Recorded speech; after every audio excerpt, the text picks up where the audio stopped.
ബി.ജെ.പിയുടെ വലിയ സ്വപ്ന പദ്ധതിയാണ് ഒരു രാജ്യം ഒരു തെരഞ്ഞെടുപ്പ് പദ്ധതി.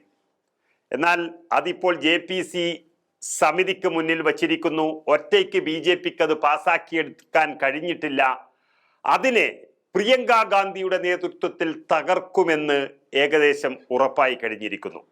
അതായത് ലോകസഭയിലേക്കും നിയമസഭയിലേക്കും ഒരേ സമയം തെരഞ്ഞെടുപ്പ് നടത്താനുള്ള ഒരു രാജ്യം ഒറ്റ തെരഞ്ഞെടുപ്പ് ബില്ലുകളെ ആദ്യ സംയുക്ത പാർലമെന്ററി സമിതിയിൽ തന്നെ പ്രതിപക്ഷം ചോദ്യം ചെയ്തിരിക്കുന്നു. BJP അംഗങ്ങൾ ബില്ലിനെ പിന്തുണച്ചു.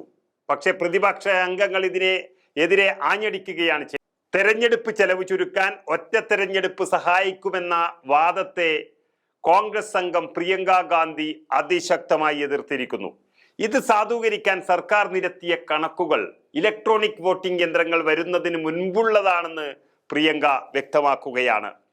തെരഞ്ഞെടുപ്പ് നടത്തിപ്പ് സംബന്ധിച്ച ആശങ്കകൾ NDAയുടെ ഭാഗമായ JDUവും ഉന്നയിച്ചത് നമ്മൾ നേരത്തെ വാർത്ത ചെയ്തതാണ്. പ്രിയങ്ക ഗാന്ധി വളരെ വ്യക്തമായി ഇതിനെതിരെ തെളിവുകൾ നിരത്തി, അല്ലെങ്കിൽ ഇതിന്റെ വസ്തുതകൾ നിരത്തിക്കൊണ്ട് ഇതിനെതിരെ പ്രതിഷേധിക്കുകയാണ്. ബില്ലിനെ അനുകൂലിച്ച് ഉന്നതാധികാര സമിതിക്ക് കത്ത് നൽകിയ YSR കോൺഗ്രസും ബില്ലുകളിന്മേൽ സംശയം ഉന്നയിച്ചിരിക്കുന്നു എന്നുള്ളതും ഒരു പ്രത്യേകതയാണ്. ബാലറ്റ് പേപ്പർ തിരികെ കൊണ്ടുവരണമെന്നും ആ പാർട്ടി ഇപ്പോൾ ആവശ്യപ്പെടുകയാണ്. അങ്ങനെ EVMന് എതിരെ ബാലറ്റ് പേപ്പറിന് അനുകൂലമായി കൂടുതൽ പാർട്ടികൾ രാജ്യത്ത് മുന്നോട്ട് വരുന്നതാണ് ഇതുമായി ബന്ധപ്പെട്ട ചർച്ചയിലെല്ലാം കാണുന്നത്. 2 മാസം കൊണ്ട് JPCക്ക് റിപ്പോർട്ട് തയ്യാറാക്കാനാവില്ലെന്നതും കുറഞ്ഞത് 1 വർഷമെങ്കിലും അനുവദിക്കണമെന്നും തൃണമൂൽ കോൺഗ്രസും ആവശ്യപ്പെടുകയാണ്. ചെലവ് ചുരുക്കലാണോ ജനങ്ങളുടെ വോട്ടവകാശം സംരക്ഷിക്കുകയാണോ പ്രധാനമെന്ന് കോൺഗ്രസ് ചോദിക്കുന്നു. ഒപ്പം തന്നെ ശിവസേന, ഉദ്ധവ് താക്കറെ വിഭാഗം, തൃണമൂൽ കോൺഗ്രസ് തുടങ്ങിയ പാർട്ടികളെല്ലാം ഇതേ ചോദ്യം തന്നെയാണ് ഉന്നയിക്കുന്നത്. JPCയുടെ നടത്തിപ്പ്, തെളിവെടുപ്പ് തുടങ്ങിയവ അടുത്ത യോഗത്തിൽ ചർച്ച ചെയ്യാൻ പോവുകയാണ്. ലോകസഭയിൽ നിന്ന് 27 അംഗങ്ങളും രാജ്യസഭയിൽ നിന്ന് 12 അംഗങ്ങളുമാണ് സമിതിയിലുള്ളത്. NDAയിലെ 22 അംഗങ്ങളും ഇന്ത്യ സഖ്യത്തിലെ 15 അംഗങ്ങളുമുണ്ട്.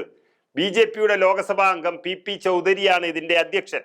ഒരു രാജ്യം ഒറ്റ തെരഞ്ഞെടുപ്പ് പരിശോധിക്കാൻ നിയോഗിക്കപ്പെട്ട ഉന്നതാധികാര സമിതിയുടെ റിപ്പോർട്ട് ഒരു നീല ട്രോളി ബാഗുകളിൽ നിറച്ചുകൊണ്ടാണ് JPC അംഗങ്ങൾക്ക് നൽകിയിരിക്കുന്നത്. 22 ഭാഗങ്ങളിലായി 18,626 പേജുകളാണ് ഇതിലുള്ളത്. ഒരു ട്രോളി ബാഗും അനുബന്ധ രേഖകളും നിറച്ച ഹാൻഡ് ബാഗാണ് ഇവർക്ക് നൽകിയത്. ഹിന്ദി, ഇംഗ്ലീഷ് പതിപ്പുകളാണ് ഇതിൽ വ്യത്യസ്തമായി വച്ചിട്ടുള്ളത്. റിപ്പോർട്ടിന് പ്രധാന ഭാഗത്തിന് 322 പേജാണുള്ളത്. അനുബന്ധമായി 21 ഭാഗങ്ങളുമുണ്ട്. അങ്ങനെ എല്ലാം വളരെ വെടിപ്പായിട്ടാണ് നൽകുന്നതെങ്കിലും അത് നടത്താൻ പ്രതിപക്ഷം സമ്മതിക്കില്ല എന്നുറപ്പിച്ചിരിക്കുകയാണ്. നമുക്കറിയാം, ആദ്യമായി MP എന്ന നിലയിൽ ലോകസഭയിലെത്തിയ പ്രിയങ്ക ഗാന്ധിയെ JPCയുടെ അംഗമാക്കിയതോടെ BJPയുടെ നീക്കങ്ങൾക്ക് വലിയ ക്ഷതമേറ്റു എന്ന് വേണമെങ്കിൽ പറയാം.